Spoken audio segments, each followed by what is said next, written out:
Hey guys, thank you so much for coming to my channel. If you have been here before, thank you for coming back. And if this is your first time, thank you for stopping by.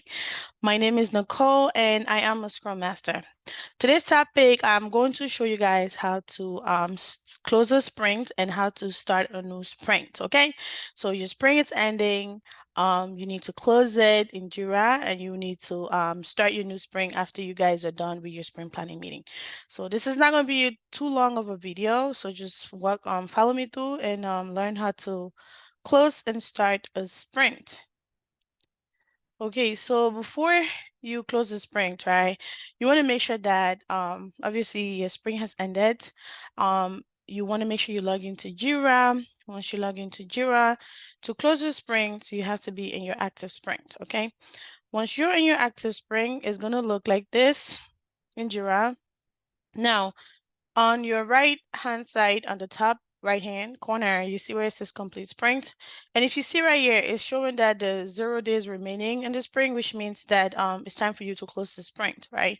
So if you see on your board, these are the stories that your team accepted in the beginning of the sprint. And these are the different statuses that they're currently at the moment, okay? So if you want to close the sprint, you simply just come to where it says complete sprint and click on that. So Jira kind of like ask you, it tells you how many stories were done in the sprint, how many are incomplete. So in this case, we have 3 stories in our board. One got done, right? And then 2 stories are incompleted, right? Because we have one that is still in progress and we have another story that it's in QA. So Jira is pretty much asking you, where do you want to put the stories that are incomplete? So again, right here, it says move to, so it tells you, it gives you different options, right? You can move it to the next sprint, which is sprint 7.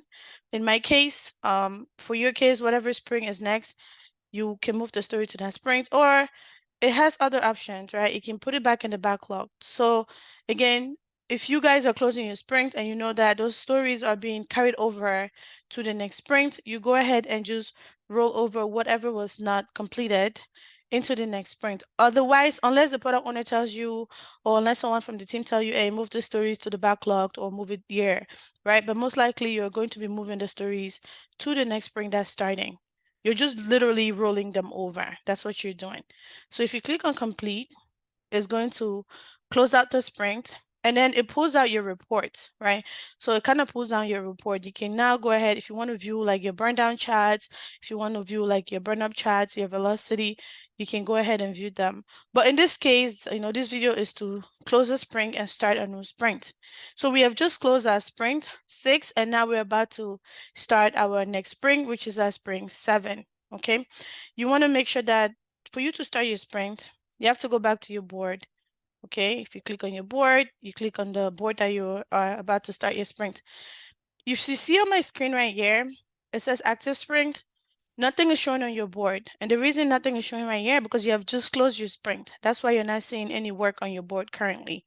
Once we start our new sprint, now you're going to see the different stories that your team is about to work on for the sprint.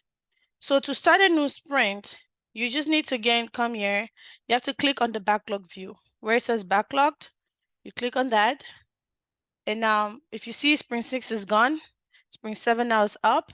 Now I give you the option now to start sprint. If you see on my right hand corner, you see the blue icon that says start sprint. Now, these are the stories that, let's say your team committed or accepted in your sprint planning. These are the stories that they want to work on in the next sprint, okay? These are the stories that they accepted during the sprint planning meeting. So now you're ready to start your sprint. All you need to do here is just come here and click start. And then it just tells you the date. And then you go ahead and click start. You see now all your stories now on your board, okay? Now your stories now are in to do.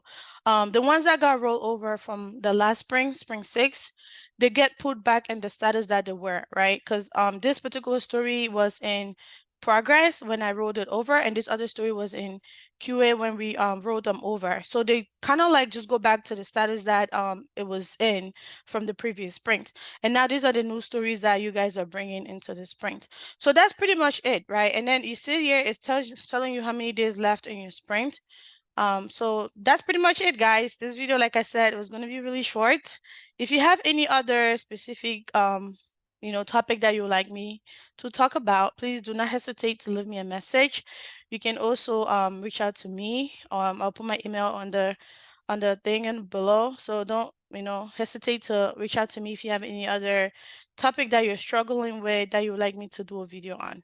So that's pretty much it, guys. Thank you again so much, and I hope to see you guys soon.